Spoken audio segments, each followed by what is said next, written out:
Namaku Bayu. Aku seorang pendaki biasa, bukan profesional. Setiap beberapa bulan, aku dan 3 temanku, Reno, Sinta, dan Gilang, selalu mencari gunung baru untuk dijelajahi. Kami ini tipikal anak Jakarta yang haus petualangan, selalu penasaran dengan cerita-cerita baru dari setiap puncak yang kami taklukkan. Namun, pendakian kami ke Gunung Salak pada tahun 2018 menjadi pendakian terakhir kami.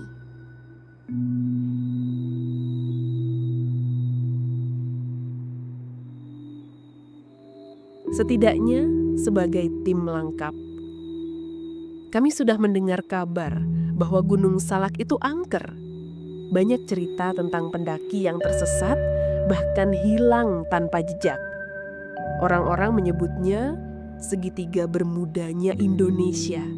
Sebuah julukan yang selalu kami anggap berlebihan. Bagi kami, itu cuma mitos. Bumbu penyedap cerita bagi para pendaki pemula. Lagi pula, jalur pendakian resmi sudah dibuka.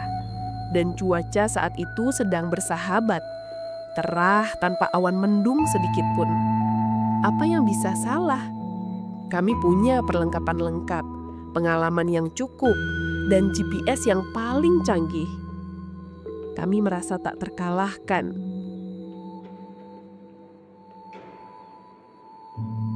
Perjalanan dari Jakarta menuju base camp Cimelati Bogor memakan waktu beberapa jam. Sepanjang perjalanan, kami bercanda, tertawa, dan membayangkan pandangan indah dari puncak Salak. Sesampainya di base camp, udara dingin langsung menyergap kami, membuat kami merapatkan jaket masing-masing. Di sana, sebuah warung kecil menyambut kami dengan aroma kopi hangat dan mie instan. Seorang bapak tua dengan uban memutih dan tatapan mata yang dalam, duduk di bangku kayu sambil menyeruput teh. Dialah penjaga warung. Atau mungkin lebih tepatnya, penjaga gerbang menuju misteri Gunung Salak. Saat kami memesan makan, bapak itu menatap kami satu persatu dengan tatapan yang seolah menembus jiwa. Lalu dengan suara serak namun tegas, dia berkata, "Kalian naik berempat ya, jangan pisah. Salak ini gak suka kalau kalian datang sombong, terlalu percaya diri." Sinta yang paling ceria di antara kami langsung menyengir, mencoba mencairkan suasana yang tiba-tiba terasa tegang. "Maksudnya apa, Pak? Kita kan memang pendaki, bukan anak TK yang gampang nyasar." Bapak itu hanya menggeleng pelan. Senyum tipis terukir di wajahnya yang keriput. "Jangan bilang saya nggak peringatin. Di atas beda hawanya. Ada penunggu yang tidak suka diganggu." Kami coba menertawakannya, mencoba meyakinkan diri bahwa itu cuma bualan orang tua. Tapi jujur, ada sesuatu dari tatapan bapak itu yang membuat bulu kuduku merinding. Sebuah peringatan yang terasa begitu nyata, lebih daripada sekedar mitos.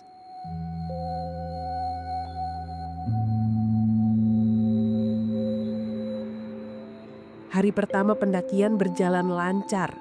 Kami menyusuri jalur setapak yang dikelilingi pepohonan rindang. Suara tawa kami sesekali memecah kesunyian hutan. Pemandangan hijau yang membentang luas terasa menenangkan.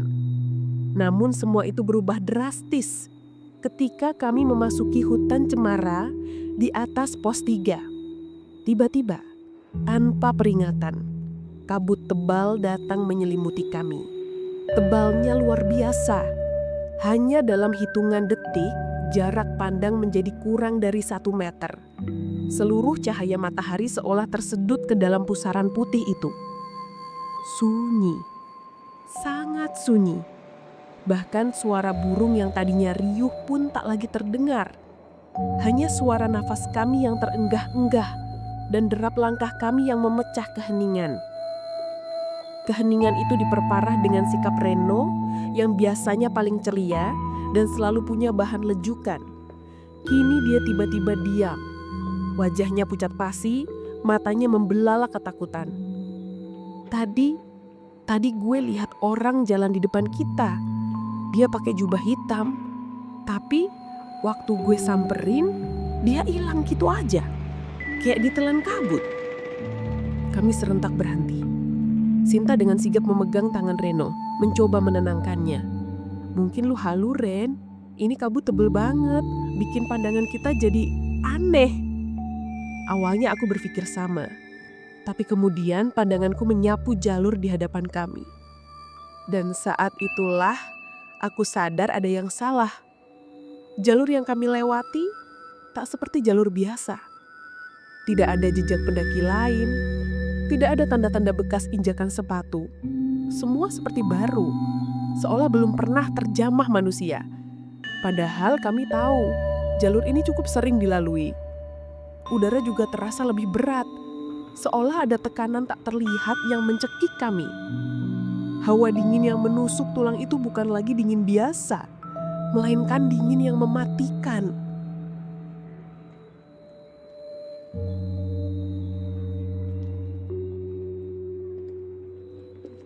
Malam pertama kami memutuskan untuk bermalam di sekitar sebuah sumber air kecil. Kami mendirikan tenda dengan cepat, berharap kehangatan sleeping bag bisa mengusir dingin dan rasa takut yang mulai merayap ada. Saat sedang merebus air untuk kopi dengan api unggun yang menyala redup, keheningan malam tiba-tiba pecah. Terdengar suara seorang perempuan menangis, pilu sekali. Suara itu berasal dari arah semak-semak tak jauh dari tenda kami. Kami berempat langsung refleks menyorotkan senter ke arah sumber suara. Cahaya senter menembus kegelapan, mencari-cari. Kosong, tidak ada apa-apa. Hanya semak belukar yang bergerak pelan diterpa angin malam. Tapi suara itu, suara tangisan itu terus terdengar. Makin dekat, makin jelas. Rasanya seperti ada seseorang yang sedang menangis tepat di belakang tenda kami, padahal kami tahu tidak ada siapa-siapa di sana. Sinta yang tadinya berusaha tegar tak bisa lagi menyembunyikan ketakutannya. Wajahnya pucat, air mata mulai menggenang di kelopak matanya. Kita harus turun besok pagi, Bayu. Aku gak kuat. Ini bukan hutan biasa. Ini serem banget. Aku juga merasakan ketakutan yang sama. Tapi Gilang seperti biasa keras kepala. Jiwa petualangannya terlalu besar untuk menyerah begitu saja. Ayolah Sin, sudah jauh-jauh naik, masa belum nyampe puncak udah turun? Mungkin itu cuma suara binatang atau pendaki lain yang lagi nangis karena kedinginan. Kami coba membujuk Sinta, mengatakan bahwa kami akan lebih hati-hati. Akhirnya, Sinta setuju dengan syarat kami tidak akan berpencar. Kesalahan besar. Seharusnya kami mendengarkan Sinta. Seharusnya kami menuruti insting ketakutan yang menggebu di dada. Keputusan Gilang itu, keputusan kami untuk melanjutkan, adalah awal dari mimpi mukar yang sesungguhnya.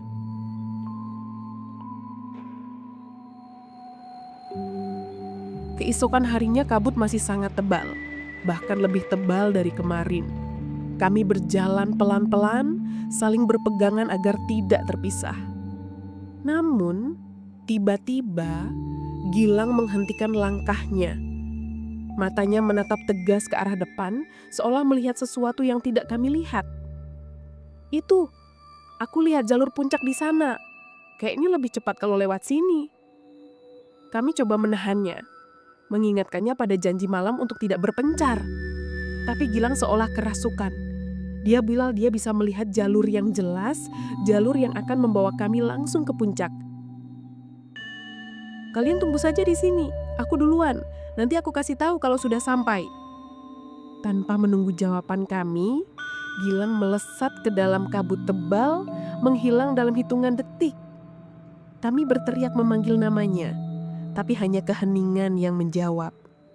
Kami menunggu dan terus menunggu hingga senja tiba, senja menyelimuti hutan. Gilang tak kunjung kembali. Kepanikan mulai menggerogoti kami.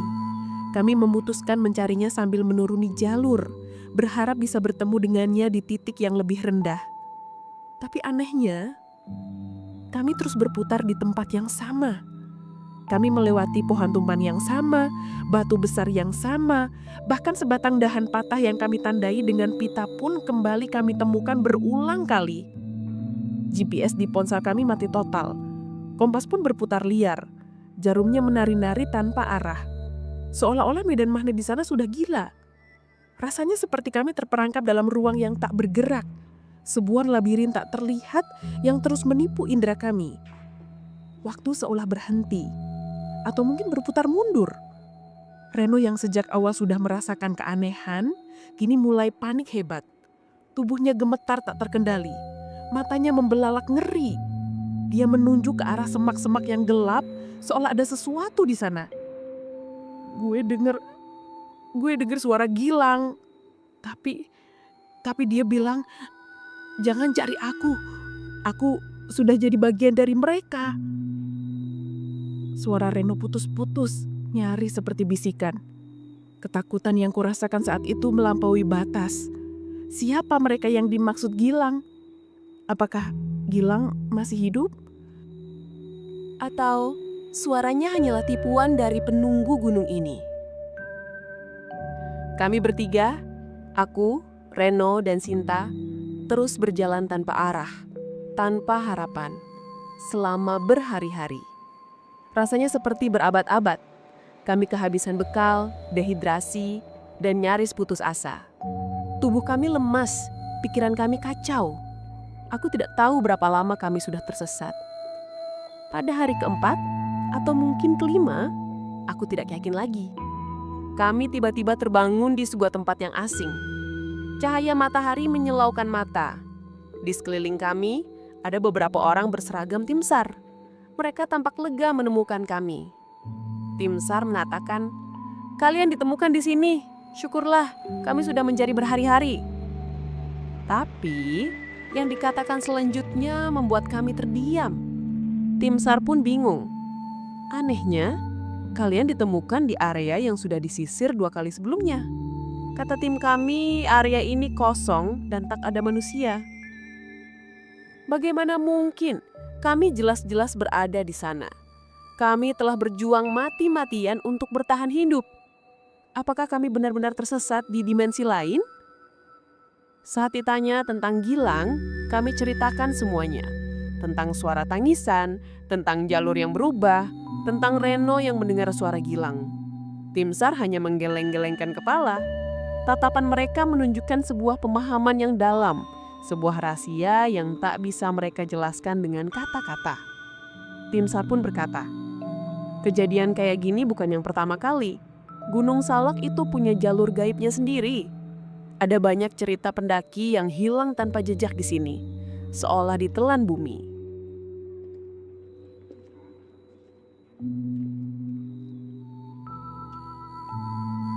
Hingga kini, bertahun-tahun setelah kejadian itu, Gilang tak pernah ditemukan. Tidak ada jejak, tidak ada mayat, tidak ada petunjuk apapun. Tim SAR sudah melakukan pencarian besar-besaran, melibatkan anjing pelacak, bahkan helikopter. Tapi nihil, seolah-olah Gilang lenyap di telan dimensi lain. Yang tersisa hanyalah trauma, bayangan kabut tebal, dan suara tangisan misterius yang masih menghantuiku dalam mimpi.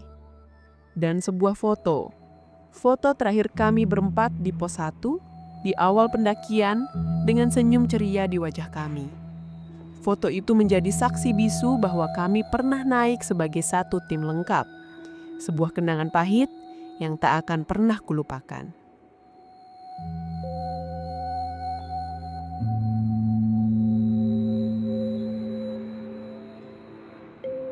Beberapa orang bilang kami hanya tersesat dan berhalusinasi akibat kelelahan dan dehidrasi. Mereka bilang itu hanyalah efek psikologis dari lingkungan yang ekstrim. Aku tidak peduli apa kata mereka. Aku tahu apa yang kami alami. Aku tahu suara apa yang kudengar. Aku tahu Gilang tidak hanya tersesat. Dia diambil. Gunung Salak bukan sekedar gunung. Ia adalah labirin gaib, tempat di mana waktu, ruang, dan nalar tidak lagi berarti. Sebuah pintu gerbang ke dimensi lain, mungkin. Sebuah tempat di mana batas antara dunia nyata dan dunia tak kasat mata menjadi begitu tipis, nyaris tidak terlihat. Dan bagi kalian yang tertarik dengan cerita mistis, bagi kalian yang ingin mencoba menantangnya, mendaki Gunung Salak, pastikan kamu siap. Siap jika mungkin kamu tidak akan bisa kembali. Karena di sana, di balik kabut tebal dan hutan cemara yang sunyi, ada sesuatu yang menunggu. Sesuatu yang tidak suka diganggu. Sesuatu yang mungkin akan memilihmu untuk menjadi bagian dari mereka.